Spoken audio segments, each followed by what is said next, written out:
மேச ராசியில கிருத்திகை நட்சத்திரத்தில பிறந்தவர்களுக்கு திருமண யோகம் ஒரு மத்தியம வயதில நடைமுறைக்கு வரும். அது 25லேருந்து ஒரு 30க்குள்ள இருக்கக்கூடிய இந்த வயசுல ஆண்கள் என்றால் நடைமுறைக்கு வரும்.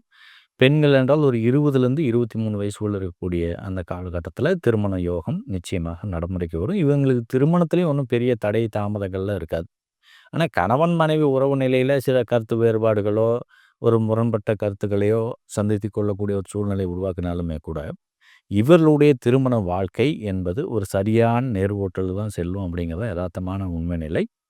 சமுதாயத்தில ஒரு சரியான வழிகாட்டுதலாகவோ, அல்லது ஒரு ரோல் மாடலாவோ இருக்கக்கூடிய கெப்பாசிட்டிய அந்த ஒரு குடும்பத்தில கணவன் மனைவியாக இவர்கள் பரிணமிப்பார்கள் அப்படிங்கிறதுல மாற்று கருத்துக்கு இடமில்ல.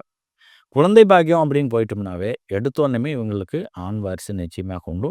அதே சமயம் அந்த ஆண் வாரிசின் வழியிலிருந்து பெறக்கூடிய அதிகாரங்களும் இவங்களுக்கு அதிக அளவுல வந்து சேரும். ஒரு மிகப்பெரிய கம்பெனி எங்களுடைய மகன் பிறந்த பிறகு ஒரு தொழில் ஆரம்பிச்சேன். மிகப்பெரிய வெற்றி கிடைச்சது.